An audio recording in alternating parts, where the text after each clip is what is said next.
Okay, so with this being Photokina week and all at in Cologne, you know, which is pretty much the biggest photo week of the year, we've had a lot of releases from companies, a lot of interesting models and things like this. So I wanted to just take some time to go over a few models that are of interest to me. I think probably the most interesting one is the Canon G7X, which I don't know about you, but I've been waiting a pretty long time for Canon to bring something into this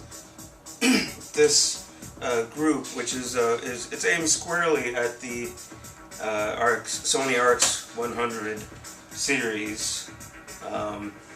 And I really think they've given it, I mean, judging from the specs, they've given it a really good shot. I'm pretty interested in this camera, and it's curious to me that they would announce it, they announce it now, because I just, for a few months now, I have been looking at the RX100 Mark III. I almost bought one a few months ago. I was like, you know what, this thing's got, you know, they went to the 24mm lens on the wide end from the 28 of the first two models, which I mean, I have the first model, which is right here, and the 28mm, I always just thought it was just a little tight. It would be really nice to have 24 on this camera. And of course, on the third model, they decided to do it. They did I think it has a tilting screen on there, which was great. I like that kind of feature because it lets you be a lot more flexible with your camera. So it's pretty important to me. But I held off. I said, you know what, maybe I'll just wait just a little longer. And you know, this Canon G7X comes out, and I'm like, that is definitely on my radar now. And I'm waiting to see sample images from the camera before I make any further decisions or any other, like, what I'm going to do. But I mean, by everything I've seen spec-wise, I'm pretty sure I'm going to be getting one of those. Let's compare the lenses to the RX100 Mark III. The GX7 is 24 to 100, which is compared to the RX100 24 to 70. Both have the same aperture range, which is 1.8 to 2.8. That's a pretty big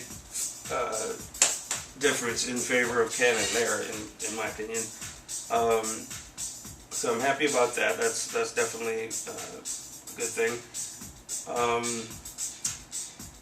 The Canon's got the tilting LCD, which I think it only tilts up, and I'm completely okay with that because that's pretty much it. As long as, if you can look down at the camera and see the screen, that is a huge benefit for things such. One of the great things about that is street photography. I don't know if you've ever tried a camera where you can do that, but you can literally be looking down at your camera while taking pictures. I mean, that is a it's actually very similar to what did they call those Rolleiflex, those old cameras where you would look into the camera, like you would look down to take the picture, and that's what a lot of the Vivian Maier, she's one of the great street photographers. She used that method on that camera, and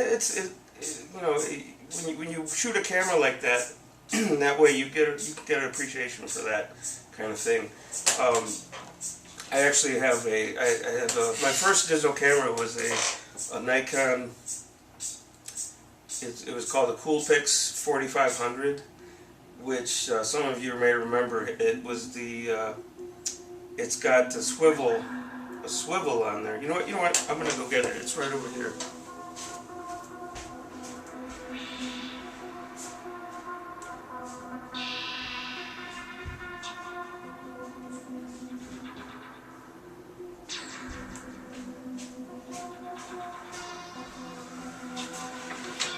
So yeah, yeah, not to get on a tangent on this, but I want to show you this thing.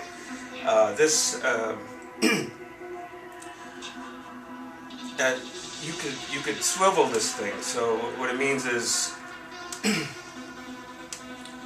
I could be, if I hold it straight down, the lens is facing this way, so I could hold it like this, and I could be looking at the viewfinder or the display while taking pictures, which is essentially the same thing going on here.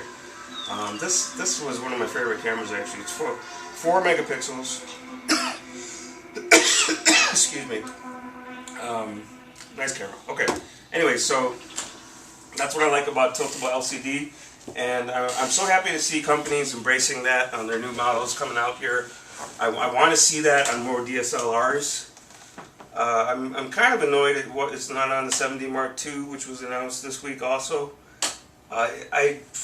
You know, if it was up to me, I would have put a tiltable or flexible LCD on that thing.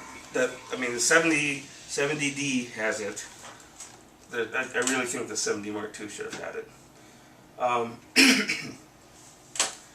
So yeah, I hope to see that on more cameras coming up here. So the other advantage of the GX7 is the touch screen, which I'm a big fan of. I've always liked touch screens as long as they're accurate, they work well, which most companies have a fairly good grasp of that these days. Let's see, and obviously there was some speculation of whether the GX7 would have RAW mode on it. There was like a forum somewhere saying that it would not shoot RAW. I think that's not true. I looked on DP Review and they listed RAW as one of the modes. So I don't think that's going to be a factor. I think it is going to shoot RAW, so that's fine. And obviously the final factor is that it's $100 less than the RX100 Mark III. So, I mean, I think we have, I haven't seen sample pictures of it yet, sample images from the camera. I think once I see those I can make a decision on it. But I just wanted to share that with you about that camera. So, alright, have a good one.